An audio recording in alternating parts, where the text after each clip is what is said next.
अस्सलामुअलैकुम, welcome to my channel Nana Salim structures.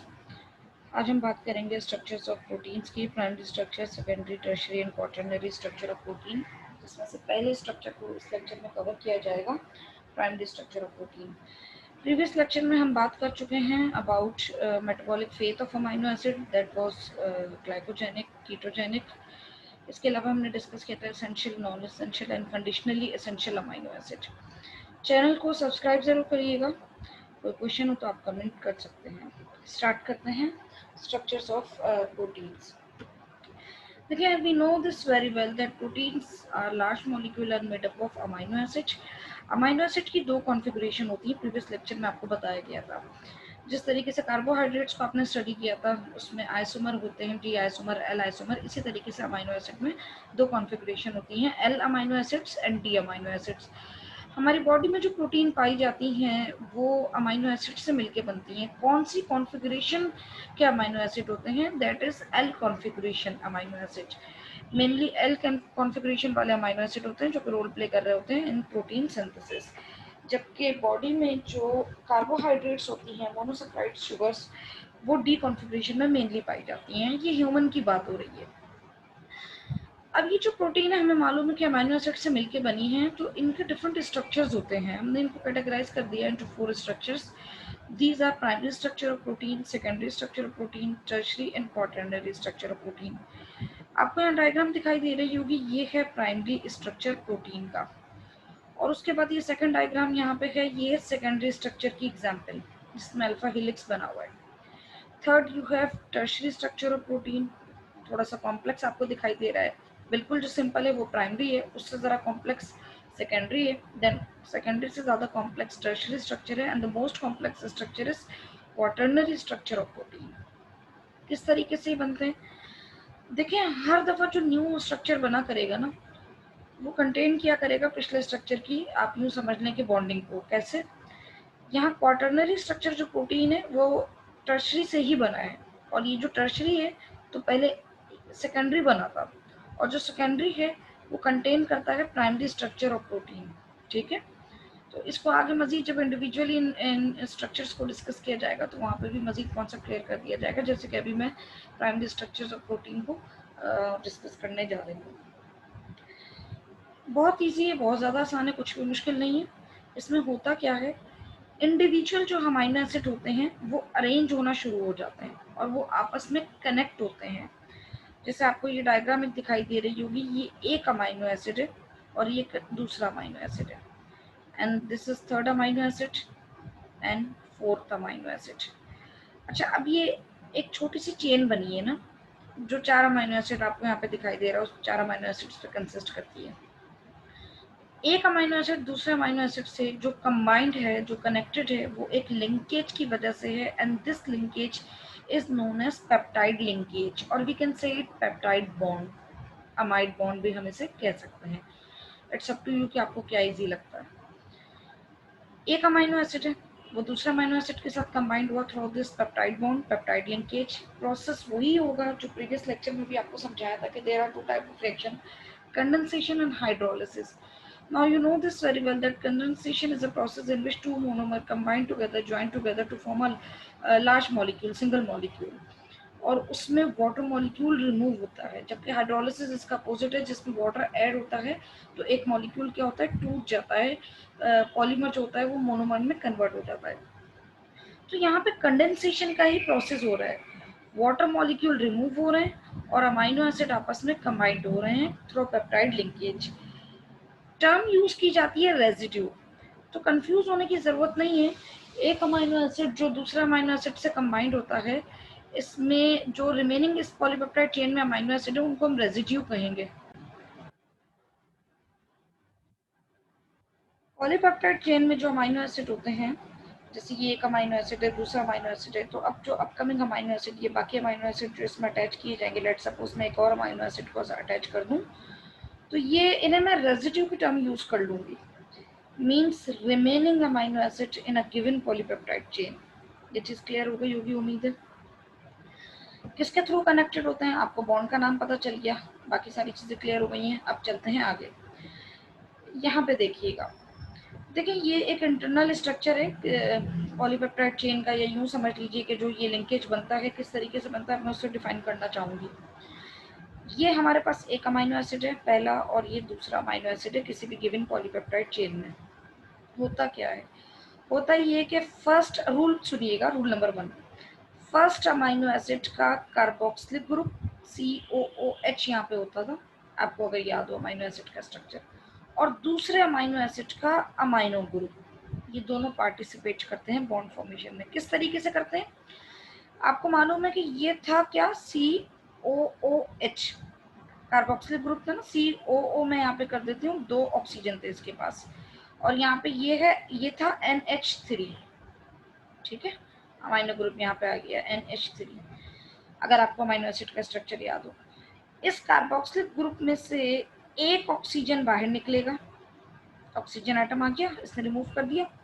यहाँ amino group से इसके पास है 3 हाइड्रोजन एटम, 3 में से 2 हाइड्रोजन एटम निकल गए, तो पीछे बचा 1 हाइड्रोजन एटम। 2 हाइड्रोजन यहाँ अमाइनो ग्रुप से रिलीज हुए, रिमूव हुए, 1 ऑक्सीजन वहाँ उस कार्बोक्सिलिक ग्रुप से हुआ, तो ये बन गया वाटर, दैट इज H2O। पीछे क्या बचा, अब जो एक बॉन्ड यहाँ पे इस ऑक्सीजन के साथ बना हुआ था, ऑक्सीजन तो रिमूव हो गया, तो वही बॉन्ड क्या करेगा, इसी ऑक्सीजन के साथ दोबारा जो एक ऑक्सीजन बच गया यहाँ पे उसके साथ डबल बॉन्ड बना लेगा, ठीक है। और एक बॉन्ड जो था यहाँ, जो अमाइनो ग्रुप के पास जो बॉन्डिंग हुई थी, 2 हाइड्रोजन निकल गए, उसने क्या करना है, उसने यहाँ पे इस कार्बन के साथ बॉन्ड बना लेना है, तो बॉन्ड एक बन गया between carbon and between nitrogen. This bond is known as peptide bond और पेप्टाइड लिंकेज और अमाइड बॉन्ड। इस तरीके से होता है। रूल क्या बताया मैंने, पहले अमाइनो एसिड का कार्बोक्सिल ग्रुप दूसरे अमाइनो एसिड के अमाइनो ग्रुप के साथ बॉन्ड बनाएगा, वाटर मॉलिक्यूल रिमूव होगा। अब यहाँ पे सपोज कर लीजिए कि ये फर्स्ट अमाइनो एसिड है, और अपकमिंग मैं अगर यहाँ प्लस करके एक और अमाइनो एसिड यहाँ ड्रॉ कर दूं, तो अब यहाँ भी वही रूल रहेगा, ये पहला अमाइनो एसिड कंसीडर होगा। रूल वही है कि पहले अमाइनो एसिड का कार्बोक्सिल ग्रुप, और यहाँ दूसरा जो भी अमाइनो एसिड होगा उसका जो अमाइनो ग्रुप होगा, सेम वही स्ट्रेटेजी फॉलो होगी, वाटर मॉलिक्यूल रिलीज होगा और यहाँ पे भी एक पेप्टाइड लिंकेज बन जाएगा। इस तरीके से पॉलीपेप्टाइड चेन एक प्रोड्यूस हो जाती है। अब इस पॉलीपेप्टाइड चेन की किस तरीके से शेप आती है आपके सामने कुछ ये रही, यहाँ पर डिफाइन करना चाहूंगी। देखिए ये एक पॉलीपेप्टाइड चेन है जो कि तकरीबन 4 अमीनो एसिड पे कंसिस्ट है। इतनी छोटी चेन होती नहीं है, थोड़ी बड़ी होती है, मगर ये समझाने के लिए। यहाँ पे देखिएगा ये एक फंक्शनल ग्रुप है जिसको R से रिप्रेजेंट किया हुआ है, साइड चेन है इसकी, amino acid number 1, amino acid number 2, amino acid number 3 and amino acid number 4। अब अगर मैं इसे रेजिड्यू बोल देती तो वो आपको इजीली समझ में आता था, क्योंकि मैं उसे एक्सप्लेन कर चुकी हूँ। किसी भी पॉलीपेप्टाइड चेन को अगर हम देखें तो उसमें एक, क्योंकि ये प्राइमरी स्ट्रक्चर है, प्राइमरी स्ट्रक्चर हमेशा लीनियर, ये आपको दिखाई दे रहा है कि लीनियर सीक्वेंस है, ये रहा, ये तो इंटरनल स्ट्रक्चर आप यहाँ देख रहे हैं ना, ये जो ऊपर डायग्राम है वो इंटरनल स्ट्रक्चर है, और दिखाई कैसा दे रहा होता है, इसका फिजिकल अपीयरेंस क्या होती है, वो कुछ इस तरीके से होती है कि लीनियर सीक्वेंस में अमीनो एसिड अरेंज है, ये पॉलीपेप्टाइड चेन आपको दिखाई दे रही है। हमेशा लीनियर स्ट्रक्चर की ना एक बिगिनिंग होती है और एक एंडिंग होती है, 2 एंड होते हैं, एक बिगिनिंग और एक ये टर्मिनल है इसके। जो बिगिनिंग है, जो स्टार्टिंग इसका टर्मिनल है, वहां पे हमेशा होगा पॉजिटिव चार्ज, क्यों, क्योंकि वहां है amino group and this group having positive charge. तो पॉलीपेप्टाइड चेन का हमेशा जो स्टार्टिंग पॉइंट होगा वो एन टर्मिनल कहलाएगा, और उसमें पॉजिटिव चार्ज होगा। जो उसका एंडिंग पॉइंट होगा उस वहाँ पे कार्बोक्सिलिक ग्रुप है, और इस ग्रुप की वजह से नेगेटिव चार्ज यहाँ पे होगा। तो अगर ये आपके सामने पॉलीपेप्टाइड चेन आप देखकर इसको समझ जाएंगे, यहाँ पे अमाइनो ग्रुप होगा पॉजिटिव चार्ज, और यहाँ कार्बोक्सिलिक ग्रुप होगा, इसका एंड है ये, यहाँ नेगेटिव चार्ज होगा, ठीक है। एक न्यू चीज आप देख रहे होंगे अभी, वो ये कि अमाइनो एसिड जो अरेंज हुए हैं इस पॉलीपेप्टाइड चेन में, यहाँ पे आर की डायरेक्शन, जो साइड चेन है डायरेक्शन डाउनवर्ड है और वहां पे अपवर्ड है, ठीक है। हर वो चीज जो यहाँ डाउनवर्ड है, जैसे यहाँ पे आपने कार्बोनिल ग्रुप को देखा है वो ऊपर की तरफ है, तो यहाँ आपको दिखाई दे रहा है अमाइनो एसिड नंबर 2 में कार्बोनिल ग्रुप नीचे, एंड देन फिर वहां ऊपर है, तो ये अपोजिट डायरेक्शन में ऑल्टरनेट पैटर्न है। यहाँ R1 नीचे, वहां ऊपर R3 नीचे, R4 फिर ऊपर। ये क्या चीज है, ये अरेंजमेंट है, फैशन है, मैनर है, किस चीज का है। देखिए किसी भी गिवन पॉलीपेप्टाइड चेन को अगर आप स्टडी करें, अगर वो ह्यूमन से बिलोंग करती है, तो मैंने जैसे पहले बताया कि एल कॉन्फ़िगरेशन में अमीनो एसिड होते हैं, और इनकी अरेंजमेंट कैसे होती है, there are 2 type of arrangement, एक होती है सिस और एक होती है ट्रांस। ट्रांस अरेंजमेंट और सिस अरेंजमेंट, दोनों में फर्क क्या होता है। देखिए ये वाली जो अरेंजमेंट आपको दिखाई दे रही है ना, ये है ट्रांस अरेंजमेंट। ट्रांस मतलब डायरेक्शन अपोजिट है। यहाँ पे ये जो कार्बन है, ये अगर लेट सपोज मैं इसको जिगजैग मैनर में बना के दिखाऊंगी, आपको इस तरफ दिखाई दे रहा है, और जो दूसरा कायरल कार्बन है वो आपको अपोजिट डायरेक्शन में दिखाई दे रहा है।